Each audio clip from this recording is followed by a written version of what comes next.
श्री सद्गुरु महाराज की जय। श्री सद्गुरु महाराज की जय। श्री सद्गुरु महाराज की जय।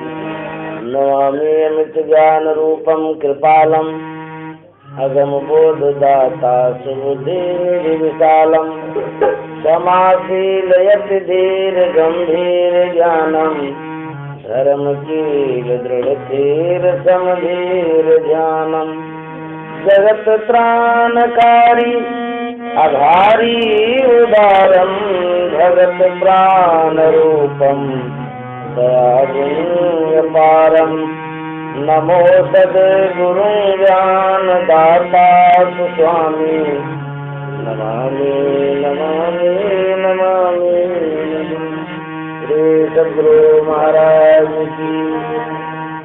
अव्यक्त रूप में परमाराध्य सद्गुरु महाराज, उपस्थित सत्संग प्रेमी महानुभाव, माता एवं बहनों,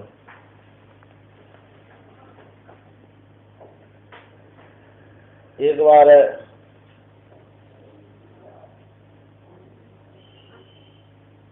हम लोग रामायण में सुने होंगे, सीता के मन में हुआ ये मृगा को हम अपने पास ले आवा। अपनी मन की बात भगवान श्री राम से कहती है तो मृगा को ला दीजिए हमको। भगवान श्री राम कहते हैं तो मृगा क्या करेगी? बोले कि मृगा को ले जाएंगे अयोध्या। बोले अयोध्या में ले जाके क्या करेगी? बोले कि अयोध्या में ले जाएंगे, मृगा इतना अच्छा लगता है देखने में, उसके पैर में घुंघरू बांध देंगे, छम छम करके नाचेगा, कितना अच्छा लगेगा और अयोध्या वासियों के लिए एक जंगल का संदेश होगा। बोले नहीं नहीं मृगा उड़गा मत लो। बोले नहीं नहीं इतना भी हम हमारे लिए नहीं कर सकते हैं, कैसे पति आप हैं? बोले अच्छा जब तुम्हारी इच्छा ही है तो चलो मैं वही कर देता हूँ। भगवान श्री राम गए मृगा लाने के लिए। इधर लक्ष्मण पहरा में था, तो वो तो राक्षस था ना, उसका नाम था मारीच। राक्षस आया था ठगने के लिए, बहुत दूर तक ले गए भगवान श्री राम को। जैसे ही राक्षस को तीर लगता है तो वो राम के आवाज में कहता हाय लक्ष्मण हाय लक्ष्मण। वह आवाज सीता तक पहुंचती है। सीता कहती है कि राम संकट में पड़ गया है, इसलिए तुम जाओ उसकी रक्षा करने के लिए। लक्ष्मण कहता है नहीं नहीं ऐसा हो ही नहीं सकता, हमारे भगवान श्री राम संकट में कभी नहीं पड़ सकते हैं, क्योंकि वो संकट टालने के लिए आए हैं, उसको संकट में कौन दे सकता है। बोले नहीं नहीं उनकी आवाज आ रही है कि बचाओ बचाओ, तुम जाना क्यों नहीं चाहते? तो बोले कि नहीं नहीं हमको भगवान श्री राम बोले हैं कि जब तक मैं नहीं आऊंगा तब तक तुम सीता की रक्षा में रहना। तो उनकी आज्ञा का मैं पालन कर रहा हूँ। तो सीता खरी खोटी बात सुनाने लगी कि तुम्हारे मन में क्या बुरी बात आ रही है, तुम्हारा भाई संकट में है और तुम यहाँ से जाना नहीं चाहता है। तो लक्ष्मण आवेश में आ गया, तो कहता अच्छा ठीक है जब आप नहीं मानती हैं तो मैं जाता हूँ, लेकिन लक्ष्मण रेखा दे देता हूँ। चारों तरफ तीर से वो लक्ष्मण रेखा देता है। कहता है कि कोई भी बात हो जाए, किसी भी परिस्थिति में इस रेखा को नहीं पार करिएगा। सीता से लक्ष्मण कह के जाता है। लक्ष्मण उधर जाता है, रावण साधु वेश में आता है, कहता है कि भिक्षाम देही। तो जो आदर्श नारी है, हमारी संस्कृति की ही यही शिक्षा है कि कोई साधु महात्मा दीन दुखी आते हैं उसको भिक्षा देना चाहिए, अन्नदान करना चाहिए। तो सीता तो बंधन में थी, बाहर कैसे आएगी? तो बोलते मैं भिक्षा लेकर के अभी आती हूँ। तो कुटिया में गई, कुछ लेकर के आई और रेखा के पहले खड़ी हो गई। बोले कि आप यहाँ से ले आइए। बोलते अच्छा हम थक गए, हम नहीं जाएंगे वहाँ पर। तुमको देना हो तो यहाँ आओ। बोले कि मैं भी उस पार नहीं जा सकती हूँ। बोले अच्छा तू इस पार नहीं आ सकते, मैं जाता हूँ। बोले नहीं नहीं नहीं, रुकिए रुकिए रुकिए, हम उस पार तो नहीं जा सकते, लेकिन आप यहाँ करीब तो आ सकते। बोले कि हम करीब नहीं जाएंगे उठ करके, यदि तुम नहीं देती हो तो मैं तुम्हें श्राप दे देता हूँ। जल हाथ में लेता, अभिमंत्रित करना चाह ही रहा था। सीता कहती कि नहीं नहीं, मैं आ रही हूँ। लक्ष्मण रेखा पार कर गई। जैसे पार कर गई, रावण अपने वेश में आता है। तब सीता की आंखें खुलती है, अरे ये तो रावण है। तो सीता भागना चाह रही है। मैं जो कहना चाह रहा था वही अभी कह रहा। रावण कहता है जब नारी एक बार लक्ष्मण रेखा पार कर जाती है तो दोबारा वो लक्ष्मण रेखा के अंदर नहीं जा सकती है। रावण कहता सीता से, जब एक बार उल्लंघन किया जाता है लक्ष्मण रेखा का तो वो नारी दोबारा फिर आदर्श में नहीं आ सकती है, वो लक्ष्मण रेखा में नहीं जा सकती है। जबरदस्ती सीता को लेकर भाग गया। उसी तरह से महिलाओं के लिए या पुरुषों के लिए, सबके लिए एक आदर्श होता है। उस आदर्श को नहीं तोड़ना चाहिए। घर का कानून होता है, गांव का कानून होता है, राज्य का कानून होता है, देश का कानून होता है, विश्व का भी कानून होता है। तो जो कानून है, जो संविधान है, जानते हैं वो हमारे रक्षा के लिए, हमारी सुरक्षा के लिए।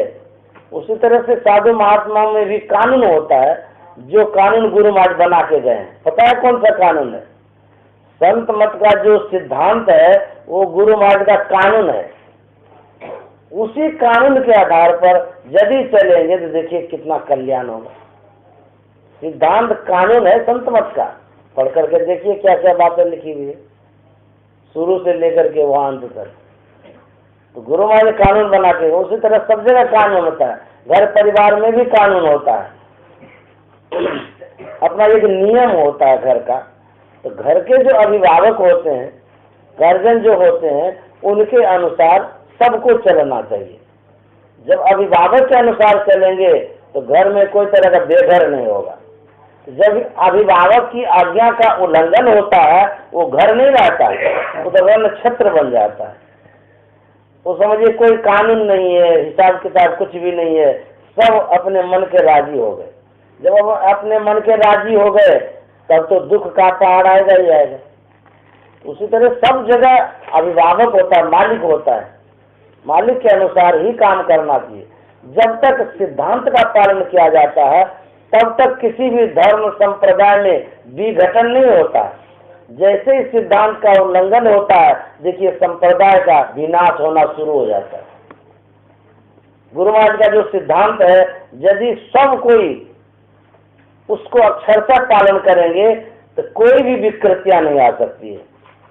अब सिद्धांत को और आचरण को मिला के देख लीजिए कि हम लोग कितना पालन करते हैं, और यदि पालन नहीं करते हैं तो इसी तरह से गड़बड़ होगा। ये सबके लिए है, किसी एक साधु विशेष या गृहस्थ विशेष की बात नहीं है। जितने संत मत में अनुयायी हुए हैं, आज हम लोग क्यों कहते हैं कि गड़बड़ हो रहा है? गड़बड़ इसलिए हो रहा है सिद्धांत को मान नहीं रहा है, सिद्धांत के अनुसार नहीं चल रहा है। गुरु महाराज का सिद्धांत मिलाइए और अपना व्यवहार मिला लीजिए। यदि अक्षरशः मिलता है तो कोई उस पर उंगली नहीं उठा सकता है। मिला के देखिए। उसी तरह से घर में भी जो सिद्धांत नियम है उसका यदि पालन करेंगे तो घर बेघर कभी नहीं हो सकता है। नियम के विपरीत यदि चलता है तब गड़बड़ होता है।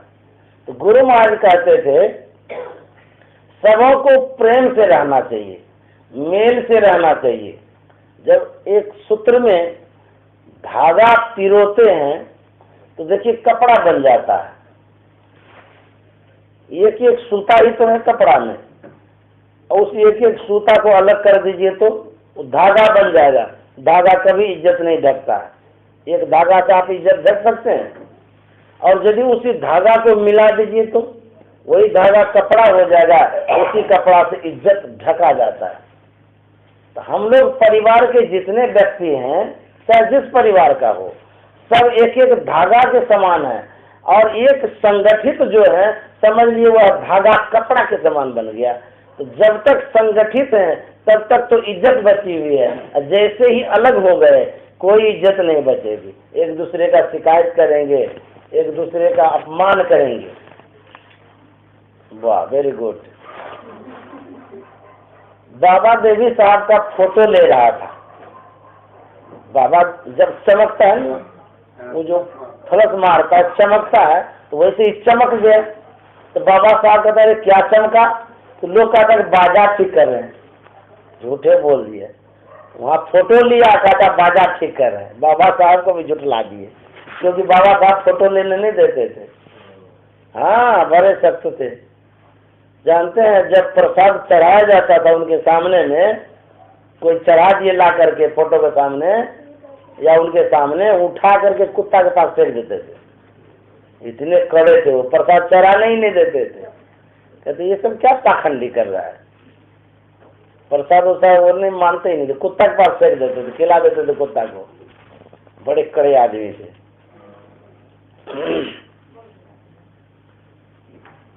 एक महात्मा था, उनकी अंतिम अवस्था हो गई। अपने सभी शिष्यों को समीप बुला लिए और सबों से आदेश दिए कि सब कोई एक एक लकड़ी ले आओ। सब कोई गए, एक एक लकड़ी ले आए, पतली पतली लकड़ी। बोले कि सब कोई इसको इकट्ठा करो। तो सब कोई एक जगह जमा कर, बहुत लकड़ी हो गई, ढेर लकड़ी हो गई। तो एक शिष्य से कहा इसको तोड़ो। तो कहाँ से तोड़ेंगे, इतनी मोटी लकड़ी हो गई सब जमा होकर के, कोई नहीं तोड़ सका। सब बारी बारी से तोड़ते तोड़ते थक गए, तोड़ ही नहीं सके। तो महात्मा जी ने कहा सब लकड़ी अपने अपने हाथ में ले लो। सब कोई अपने अपने हाथ में ले लिए। उसके बाद बोले तोड़ो, तो पट से तोड़ दिए। कहने का मतलब ये है, जब संगठित कोई भी रहता है, चाहे संघ हो, महासभा हो या घर परिवार हो, संगठित जब रहेंगे तो कोई तोड़ नहीं सकता है। बाहर का आदमी भी डरेगा, कोई हिलाएगा नहीं कि अरे इन लोगों में बड़ा प्रेम है। अब जैसे ही फूट हो गया, अब फूट होने से तो बस पट से तोड़ देगा। उसको वो दबा दिया, उसको वो दबा दिया, उसको वो दबा दिया। अंग्रेजों ने भारत का फल मांगा, कहा कि वहां सबसे अच्छा उत्तम फल जो होगा वो लेते आना। उनके सिपाहियों ने फूट और ककड़ी ले गया, फूट और बैर। तो वहां जाकर के उनको हाजिर किया। बोला ये क्या लाया जी? बोले कि भारत का सबसे उत्तम फल यही है। सबसे उत्तम फल यही है? बोले हाँ। बोले कि जब तक यह फल भारत में रहेगा तब तक हम लोगों का अनुशासन रहेगा। जैसे ये फूट और बैर समाप्त हो जाएगा तब हम लोगों को भागना पड़ेगा भारत से। तो फूट और बैर जो है ना, ये जो है ना घर को फोड़ता है। तो फूट बैर नहीं होना चाहिए। कैसे रहना चाहिए? गुरु महाराज कहते हैं सब कोई मिलकर के रहिए, प्रेम से रहिए, एक दूसरे का सहयोग करिए। जैसे जल में कमल आलम मुर्गाई निशान है, सुरत शब्द भव सागर तरिए नानक नाम बखान है। गुरु नानक साहब कहते हैं जैसे जल से कमल की उत्पत्ति होती है,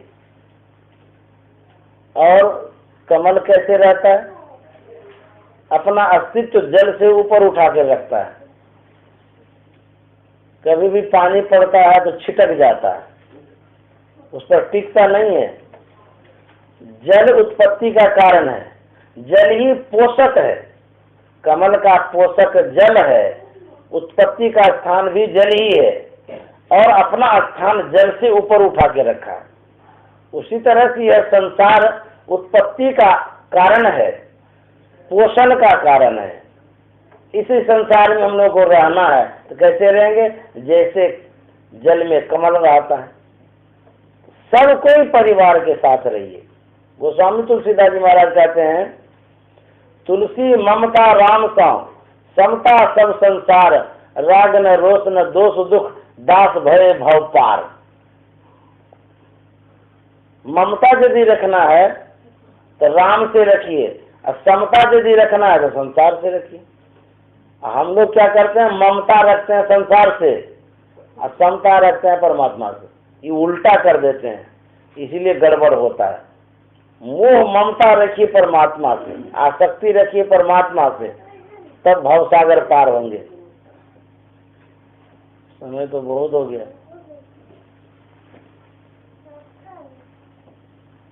समय जब आगे बढ़ता है तो थोड़ा ये भी देखना पड़ता है कि साधक लोग भी बहुत देर से बैठे हुए हैं, उनका भोजन पानी होगा, विश्राम भी होगा, और सब भी काम है। समय पर सबको सब काम करना चाहिए। जैसे सुनो, सूर्य समय पर उदित होता है और पूरे संसार को प्रकाशित करता है और समय पर डूबता है। यदि सूर्य समय पर डूबना उगना बंद कर दे तो समय को कोई भगवान नहीं कहेगा। वो एकदम एक्यूरेट समय पर उगता है, डूबता है, तब उसको भगवान कहते हैं। उसी तरह से जब हम लोग समय पर सब काम करेंगे तब हम लोग भी सूर्य के समान चमक उठेंगे। इसीलिए सब काम समय पर करना चाहिए, खाना सोना उठना बैठना सब। अब थोड़ा बहुत आगे पीछे तो होता ही है, उसके लिए कोई बात नहीं है, लेकिन एकदम बहुत आगे या बहुत पीछे नहीं होना चाहिए। इसीलिए समय का सदुपयोग करना चाहिए। एक भजन कह रहे हैं तो कह देते हैं, श्री सद्गुरु महाराज की जय।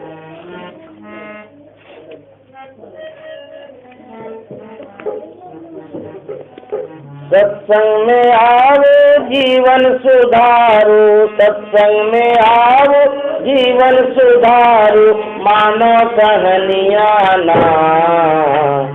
अरे भैया ऐसन समैया न पैब, मन मानो बचनिया ना।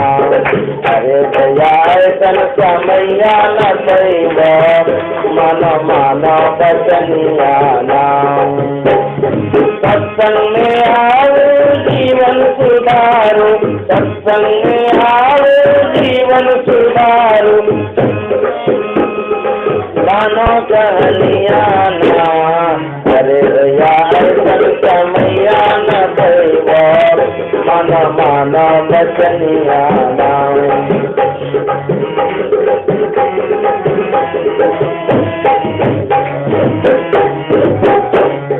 नरतन के मन बढ़ाई, भक्ति करू तू जवानी में।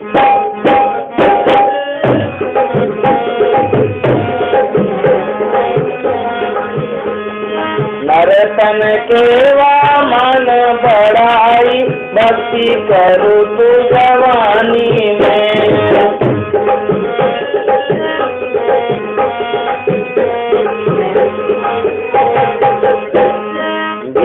जवानी आई बुढ़ापा, अकल गई तोर चुलानी में। जीती जवानी आई बुढ़ापा, अकल गई तोर चुलानी में। प्रभु जी के आगे ना चलिए भैया, प्रभु जी के आगे ना चलिए भैया, दोनों बहनिया ना। कोनो बहनिया ना।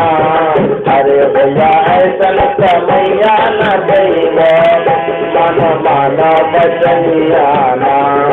अरे भैया ऐसन समैया न पैब, मन मानो। धन दौलत रुमाल खजाना, एक दिन गई है पानी में। धन दौलत रुमाल खजाना, एक दिन गई है पानी में।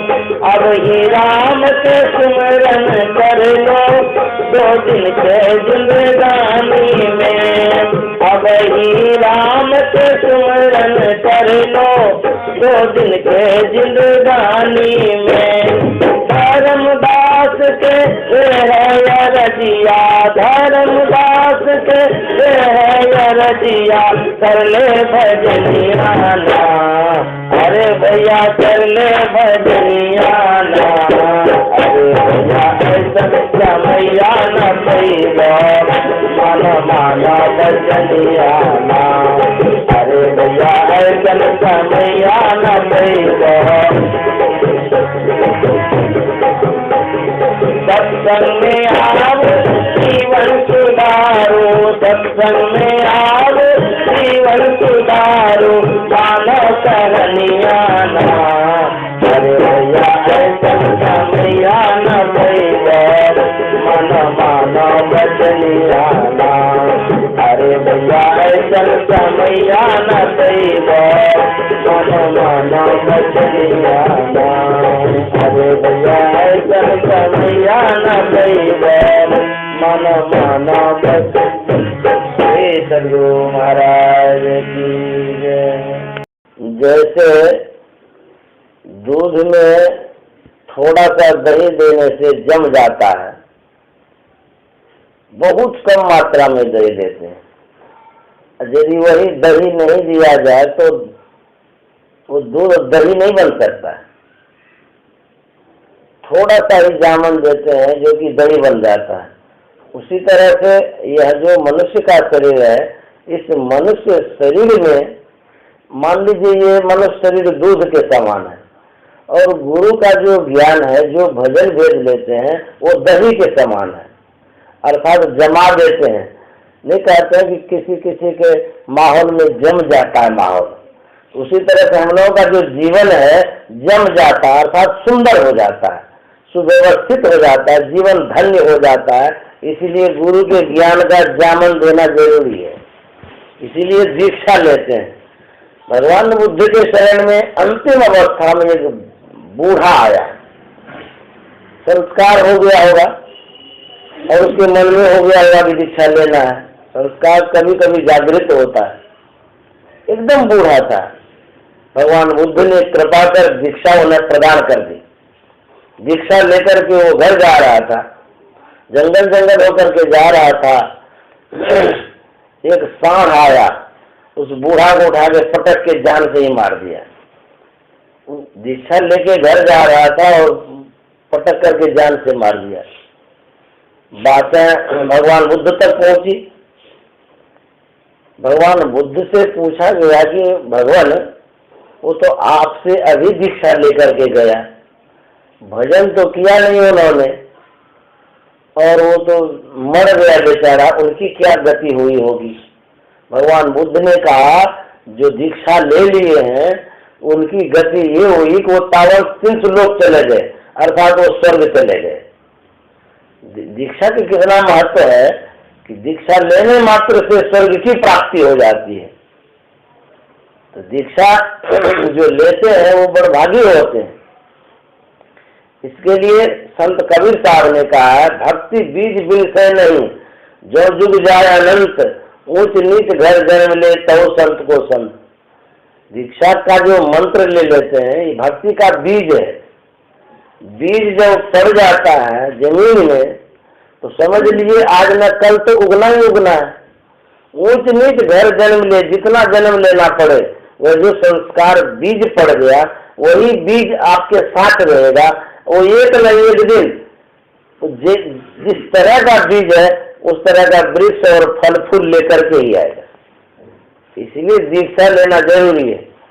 जिस मनुष्य ने दीक्षा नहीं ली है समझिए उसका जीवन बेकार है। उनके जीवन में जामन नहीं पड़ा है तो दूध धीरे धीरे फट जाएगा, खराब हो जाएगा और उनका जीवन ही बेकार हो जाएगा। ये बीज है, भक्ति का बीज है, इसलिए दीक्षा अवश्यम भावी हो जाता है। और गुरु का यह जो मंत्र है ये साधारण नहीं है। कहते हैं गुरु जाप जपन साचो तप सकल काज कारणम। जो गुरु का जप है वो सच्चा तप है। जैसे ऋषि मुनि महात्मा सब तप करते रहते हैं, उसी तरह से जब जप करते हैं तो ये तप हो रहा है। और तप में इतनी शक्ति है कहते सकल काज कारणम, सब काज हो जाता है। गुरु के रूप का जब ध्यान करते हैं तो उसमें कैसी शक्ति है? गुरु नानक साहब कहते हैं, गुरु की मूर्ति हृदय बताए, जो इच्छे सोई फल पाए। जो आपके मन में कामना है उसकी पूर्ति होती है। इसलिए गुरु महाराज ने जो मंत्र दिया है उसका मनोयोग पूर्वक जप करना है। गुरु महाराज ने ध्यान करने की जो युक्ति दी है उस युक्ति के अनुसार ध्यान करना है तो काम बन जाएगा। इसलिए जरूरी है। संत कबीर साहब कहते हैं, पांचों नौबत बाजती होत छती सो राज, सो मंदिर खाली पड़ा बैठन लागे कान। इस शरीर में शब्द हो रहा है, पांचों नौबत बाजती, नौबत बाजा होता है, उस बाजा में आवाज होती है। कहते हैं इस शरीर में भी नौबत बाजा है, वो बाजा बजता है, पांचों नौबत बाजती। और 36 राग, 36 राग होता है और रागनी भी होती है। कहता सब बजता है लेकिन सुनते हैं कोई? आवाज आ रही है कान तक। इस शरीर में आवाज हो रहा है, वो आवाज हम लोग नहीं सुन पाते। इसका क्या कारण है? इसका कारण यही है कि आवाज की जो गति है बहुत धीमी है। आवाज की गति धीमी है और हम जहां हैं वहां के आवाज की गति बहुत तेज है। तो जहां से आवाज आ रही है बहुत धीमी गति से आवाज आ रही है और हम जहां पर हैं वहां आवाज बहुत तेज से आ रही है, इसलिए नहीं सुन पाते। हम लोग संसार में हैं, संसार में कितना हलचल है, बहुत हलचल है, और वैसे हम लोग बहिर्मुखी हैं इसलिए आवाज नहीं सुन पाते हैं। आवाज हो अंदर में। मान लीजिए कहीं संगीत का कार्यक्रम चलता हो, शीशा से वो मकान भरपूर हो, बंद हो चारों तरफ, तो बहुत दूर तक आवाज नहीं जा सकती। उसी तरह से हमारे अंदर में आवाज हो रही है, हम उसको सुन नहीं पा रहे हैं।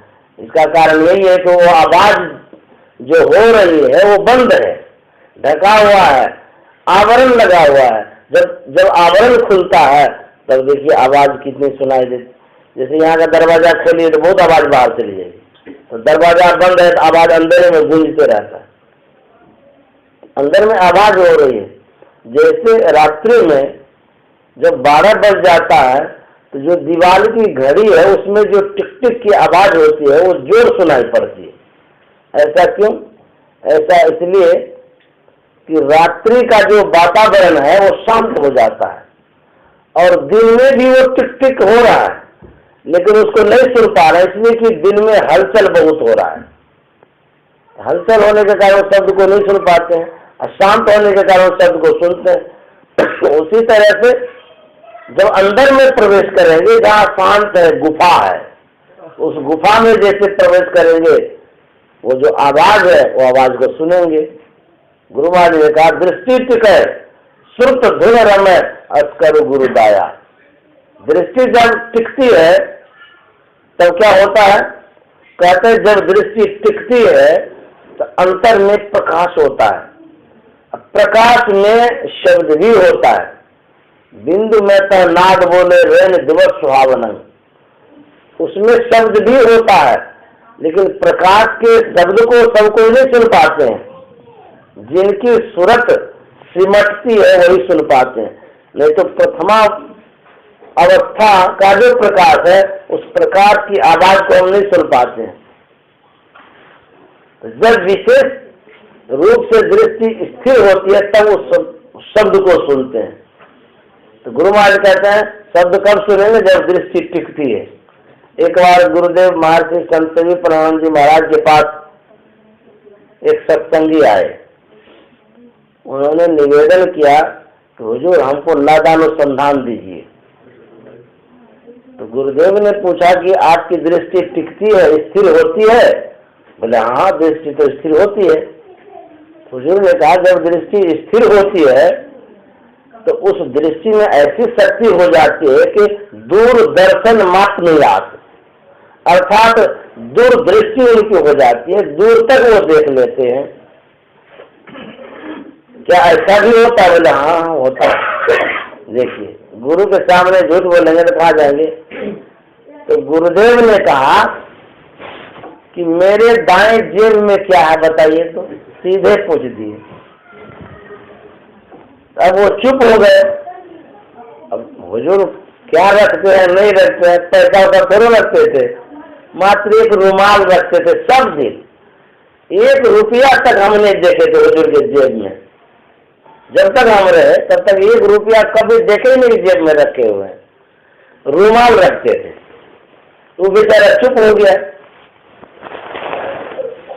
जब चुप हो गया तब हुजूर कहते हैं कि पहले दृष्टि को स्थिर कीजिए, उसके बाद नादानुसंधान लीजिएगा।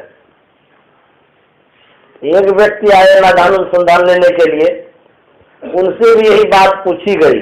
उनसे गुरुदेव बोले, अच्छा बताइए गौशाला में किस तरह की गायें हैं, किस रंग रंग की। तो वो भी व्यक्ति चुप हो गया, वो भी नहीं बता पाए। तो हुजूर परीक्षा भी ले लेते थे। इसलिए दृष्टि जब तक एकाग्र नहीं होती है तब तक अंदर के प्रकाश को नहीं प्राप्त कर सकती। दृष्टि को एकाग्र करने के लिए मन का सिमटाव जरूरी है। जब तक मन नहीं सिमटेगा तब तक दृष्टि नहीं सिमट सकती है। मन बहिर्मुखी हो गई है, बाहरी बाहर मन भागता है। बहिर्मुखी होने के कारण स्थिरता नहीं आ पाती है। गुरु महाराज ने कहा, धरधर मस्तक सीध साधि आसन आसीना, बैठ के चखु मुख मुनि इष्ट मानस जग ध्याना। धरधर मस्तक सीध, धर्म ये जो धर है ये गर्दन है, सीधे एकदम सीधा में कहते हैं बैठने के लिए। आसन आसीना, आसन जो भी बतलाया गया है उस आसन पर आसीन हो जाइए, बैठ जाइए। बैठ के चखु मुख मुनि, चखु मन आंख, मुख मन मुंह, मुनि मन बंद। कहते हैं आंख को बंद करिए, मुंह को बंद कर दिए। इष्ट मानस जप ध्याना, तब क्या करना है, अपने इष्ट का ध्यान करना है। गुरु ने जो मंत्र बतलाया उसका जप करना है। जब इस तरह से जप करेंगे तब आपकी एकाग्रता बढ़ेगी। विद्यार्थी भी जब पढ़ता है तो उसको कहता है कि स्ट्रेट बैठिए। ऐसा क्यों? जब सीधा बैठते हैं तो कमर की जो हड्डियां हैं वो सीधी रहती है, और जब हड्डियां सीधी होती है तब एकाग्रता विशेष बनती है। हड्डी जब टेढ़ी हो जाएगी तो एकाग्रता भंग हो जाती है। 90 डिग्री के कोण में होना चाहिए सीधा। इससे क्या होगा, आलस भी नहीं आएगा और स्मरण भी बनता रहता है। इसलिए विद्यार्थी का सीधा रहना चाहिए, सबको सीधा बैठना चाहिए। एक बार गुरुदेव गए दिल्ली, हड्डी रोग विशेषज्ञ से दिखाया गया। कमर में दर्द हो गया था, तो चेकअप वगैरह जो भी करना था सब हो ही गया। तो हड्डी के डॉक्टर ने कहा कि बाबा आप कमर को सीधी रखा करिए। जब कमर सीधी रहेगी ना तब जाकर के इसमें विशेष लाभ होगा। और ये जो गर्दन है इसको भी स्ट्रेट ऐसे रखा करिए, ऐसे नहीं रखिए, क्योंकि यहाँ से यहाँ नसें एक जैसी रहती है। ये हड्डी की जो बनावट है ये सीधी खड़ी नहीं है, इसमें वो लगा हुआ है, वो मुड़ने के लिए क्या बोलते हैं उसको, गाड़ी में भी रहता है, वो गड्ढा रहता है उसमें वो घुसा रहता है, वो घूमते रहता है ऐसे ऐसे। उसी तरह से एक हड्डी दूसरे हड्डी में घुसी हुई रहती है छोटे छोटे दूर में, तब ऐसे लच जाता है, ऐसे घूमता है, और नहीं तो नहीं घूम सकता। उस हड्डी को कारगर बनाने के लिए विटामिन लिया जाता है जो लिक्विड टाइप का बन जाता है वहां पर, जैसे गाड़ी में ग्रीस देते हैं। तो इसीलिए कहते हैं हड्डी जब कमजोर होने लगे तो उस तरह का पदार्थ खाइए। और वो जो घूमता है गोल गोल रहता है, भीतर में घुसा, इसे ढक्कन रहता है, वो ऐसे घुसा रहता है, गोल गोल रहता है। तो बहुत बार जो ऐसे होता है ऐसे तो घिस जाता है, वो गड्ढा जो है घिसने के कारण क्या होता है, वो हड्डी विशेष लच जाता है। और उस हड्डी के ठीक बीच में नसें हैं, यहाँ से लेकर के यहाँ तक नस है। तो जब झुकता है विशेष तो नस का दबाव बढ़ता है, इसीलिए दर्द होता है। इसलिए उन गुरुदेव को कहा गया कि आप स्ट्रेट बैठिए, गला को ऐसे सीधा रखिए, ऐसे गला को रखिएगा तो नस टलता है, यहाँ हड्डी का दबाव पड़ेगा, कमर का दर्द ठीक नहीं होगा। गुरुदेव ने कहा कि क्या कहेंगे, हमसे ऐसा नहीं हो सकता है अब। बोले क्यों?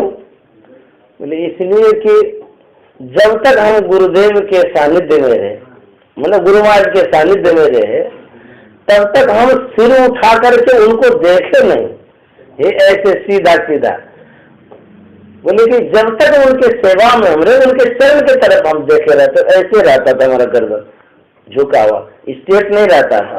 ऐसे ही हर वक्त देखते थे, इशारे से समझ जाते थे क्या कह रहे नहीं कह रहे। तो हिम्मत नहीं होता था कि हम नजर भी मिलाना गुरु महाराज से। तो हमारी नजर ऐसे ही हर वक्त रहती थी नीचे तरफ, और ऐसा अभ्यास बन गया है कि अब इस अवस्था में हम स्ट्रेट नहीं रख पाएंगे, चाहे छूटे कि नहीं छूटे। ऐसे हुजूर ने कह दिया। और सही में हुजूर की गर्दन टहलते भी घूमते भी कभी भी एकदम नजर ऐसे ही रहती थी, एकदम ऐसे नहीं टाइट रहता था। देखिए कितना मतलब कि गुरु के प्रति वो समर्पित थे कि एकदम नजर में नजर नहीं मिला पाते थे गुरु महाराज का। ये भी एक शिष्टाचार है, नजर में नजर मिलाना, ये समझिए बराबरी दिखाना है। नजर को नीचा रखना, ये नीचा होना नहीं है, ये शिष्टाचार है। बड़ों के सामने जब जाते हैं तो उनके नजर से ऊपर नजर नहीं होना चाहिए, उनके नजर से नीचे होने, तो उसमें विनम्रता दिखती है, विनम्रता का आभास होता है। तो गुरु महाराज के सानिध्य में जो हुजूर है इतने विनम्र हो गए, इतने विनम्र हो गए, विनम्रता की भी हद हो गई कि कमर टेढ़ी हो गई, दर्द हो गया, तब भी वो स्टेट नहीं रख पाए। लेकिन साधना करने में कहते हैं कि धरधर मस्तक सीध साधी आसन आसीना, सीधा कर करके बैठना पड़ेगा, तब क्या होगा, स्मरण शक्ति बनी रहेगी, सीधा बैठे। विद्यार्थी को भी चाहिए एकदम स्ट्रेट रहे। जैसे आर्मी का जवान होता है ना, वो कभी नहीं झुकता है, यदि वो झुक गया तो समझिए पराजय हो गया। वो झुकता ही नहीं, झुकना नहीं जानता, वो सीधा रहेगा एकदम, भले गर्दन कट जाए लेकिन सर नहीं झुकेगा उसका। उसी तरह से जो साधक है वो वीर के समान होता है, भले जो कुछ हो जाए लेकिन उसकी कमर टेढ़ी नहीं होनी चाहिए, गर्दन नहीं झुकना चाहिए। गर्दन झुक गया तो समझ लिए कि हरास हो गया, हार गए, विजय मिलना मुश्किल है। कहते सीधा कर करके रखिए, तब जाकर के एकाग्रता बनी रहेगी। अब तो समय हो गया है, साधना की भी बहुत बातें होती है, बराबर सत्संग करते रहने से सब तरह की बात सुनने को मिलती है। इसलिए गुरु महाराज ने कहा रोज सत्संग करिए, जहाँ सत्संग होता है वहाँ पर जाना चाहिए। जब सभा होती है, सत्संग जब होता है विशेष रूप से, वहाँ बहुत आदमी बोलते हैं, किनके मुंह से क्या निकलेगा कोई ठिकाना नहीं है। तो सत्संग साधना का सहयोगी है, हमारे संस्कार का पूरक है। सत्संग हमारे संस्कार का पोषक है, पालक है। और उत्तम संस्कार के लिए सत्संग बहुत बड़ा बीज है। जैसे हाइब्रिड होता है, उसी तरह से यदि उत्तम संस्कार चाहते हैं तो सत्संग करिए, वहाँ हाइब्रिड वाला बीज मिलेगा, एकदम संस्कार उत्तम हो जाएगा, अल्लाह अल्लाह आ जाएगा। जीवन को सुधारने के लिए ही सत्संग जरूरी है, जीवन को बनाने के लिए सत्संग जरूरी, इसलिए सत्संग में आना चाहिए। और बीच बीच में समय अवश्य निकालना चाहिए। संसार का काम तो होते ही रहता है, होते ही रहेगा। यदि सत्संग को छोड़ करके संसार के काम में जुड़ गए तो तब तो घाटे का सौदा हो गया, तो खाली हाथ आए थे खाली हाथ जाएंगे। इसलिए कहते हैं बीच बीच में सत्संग कराना चाहिए, बुलाना चाहिए साधु महात्मा को, या उनके सानिध्य में जाना चाहिए। कभी कभी लोगों के मन में टेंशन होता है, पहले के लोगों के विचारों को यदि मिलाएंगे तो पता चलेगा कि क्या वो लोग करते थे। पहले के लोग क्या करते थे, बीच बीच में कोई न कोई धर्म कार्य किया करते थे। महात्माओं को बुलाते थे, यज्ञ कर लेते थे, पूजा पाठ कर लेते थे। उसके बाद क्या करते थे, तीर्थों में घूमते थे। उससे क्या होता था, स्थान परिवर्तन होने से मन में परिवर्तन हो जाता था, फिर उनके संस्कारों का पुनर्जागरण होता था। घर में जब आते थे तो नया नया मन हो जाता था। हम लोग क्या करते हैं, घरे में पड़े रहते हैं तो मन उब जाता है, चिड़चिड़ा हो जाता है, झगड़ा हो जाता है, खटपट हो जाता है, झटपट हो जाता है। इसीलिए कहते हैं कभी कभी घर बाहर करना चाहिए। जब शादी कर करके नए नए नई दुल्हन जब आते हैं तो उनको कहा जाता है आप घूमने के लिए जाइए। इसलिए घूमने के लिए जाने चाहते हैं कि दूसरे जगह जाएंगे, मन में परिवर्तन होगा, बदलाव आएगा, मन खुला खुला रहेगा। और होता क्या है, पहले के जमाने के लोग विशेष आकाश में रहते थे। आजकल के जमाने के लोग बहुत छोटे छोटे आकाश में रहते हैं, इसलिए मस्तिष्क में चिड़चिड़ापन विशेष घुसता है। राजा महाराजा का मकान देखे होंगे, ये बिल्डिंग से डबल बिल्डिंग एकदम खड़ा होता था। क्यों होता था? क्या उसके पास बुद्धि नहीं थी? लंबा लंबा बना लेते थे। उसके पास बुद्धि बहुत थी। आकाश इसलिए वो लेते थे, आकाश विशेष लेने से मस्तिष्क पर असर कम पड़ता है। जितना आप आकाश में जाएं, जैसे अभी यहाँ बैठे हैं, आप खुले मैदान में जाइए, एहसास करेगा कितना अच्छा लग रहा है बाहर में, क्योंकि मस्तिष्क को खुला जगह मिल गया है ना। यहाँ दबाव पड़ता है, घेरा में रहने से मस्तिष्क पर दबाव पड़ता है, इसलिए मस्तिष्क विशेष काम नहीं कर पाता है। तो खुले आकाश में रहिए। महात्मा गांधी को यदि आप उनके जीवन चरित्र को पढ़े होंगे, वो बराबर खुले आकाश में ही सोते थे, बराबर वो सोते थे। वो ऐसे कम कमरे में नहीं सोते थे, बराबर खुले मैदान में सोते थे। उनके ऊपर चंद्रमा का प्रतिबिंब पड़ते रहता था। और हम लोग क्या किए, आवरण पर आवरण डाल दिए हैं, छोटी सी छोटी कोठी बना दिए हैं। जैसे चूहा नहीं रहता है, उसी तरह से छोटे छोटे बिल के तरह बनाते जा रहे। अरे इतने में काम चल जाए, इतने में काम चल जाए, छोटा छोटा करते करते इतना छोटा कर दिए हैं कि यदि मोटा हो गए तो गेट से घुसना भी मुश्किल हो रहा है। इतना छोटा छोटा गेट बनाते, इतना छोटा छोटा घर बनाते हैं। छोटा नहीं बनाना चाहिए, बड़ा बनाना चाहिए, उससे मस्तिष्क का विकास होता है। विशेष यदि आप विकसित बुद्धि वाला बनना चाहते हैं तो विशेष बाहर रहिए, जैसे दीपू बाबू रहते हैं। हाँ, ये विशेष बाहर रहते हैं, देखिए इनका दिमाग कितना तेज है। घर में विशेष मत रहिए, घर में विशेष रहिएगा तो फिर गड़बड़ होगा। घर में विशेष घर में रहती इसलिए लड़ाई होती है। पुरुष वर्ग बाहर रहते, उसका दिमाग खुलाता रहता है। तो कभी कभी घरनी को भी, गृहिणी को भी बाहर ले जाइए। लोग क्या करता है, कहता है हमारा मन नहीं लगता है, तो बाहर कहाँ ले जाएगा? अरे यार अब समाप्त करेंगे, थोड़ा रुको। तो करता क्या है, पत्नी को यहाँ से विशेष सिनेमा हॉल तक ले जाता है, वहां से फिर घुमा के इसी घर में ले आता है। वैसा मत करिए, खूब घुमाइए बाहर में उसको। देखिए मन में परिवर्तन नहीं होता, होगा। बेचारी कुछ कह भी नहीं पाती है, सोचती है कि कहेंगे तो कहीं घुसा गए तो, क्योंकि कहेगा कि पैसा बहुत खर्चा होगा घूमने में, तुमको शौक है। अरे शौक नहीं, कभी कभी घुमाना चाहिए, उसमें क्या।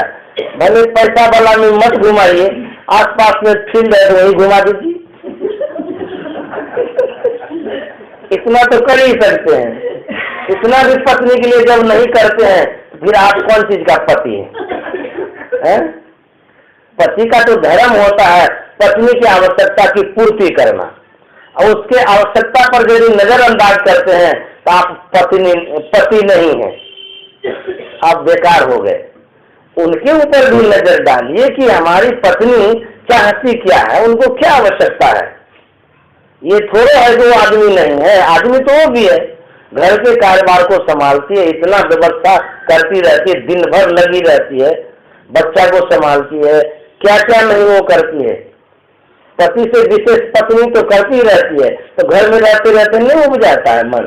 तो आपको भी तो सोचना चाहिए कि इसको बाहर ले जाए घुमाने के लिए, बीच बीच में ले जाया करिए, तब मन फ्रेश रहेगा। देखिए कितना प्रेम बना रहता है। अब आगे आएंगे तब कहेंगे। श्री सद्गुरु महाराज की जय।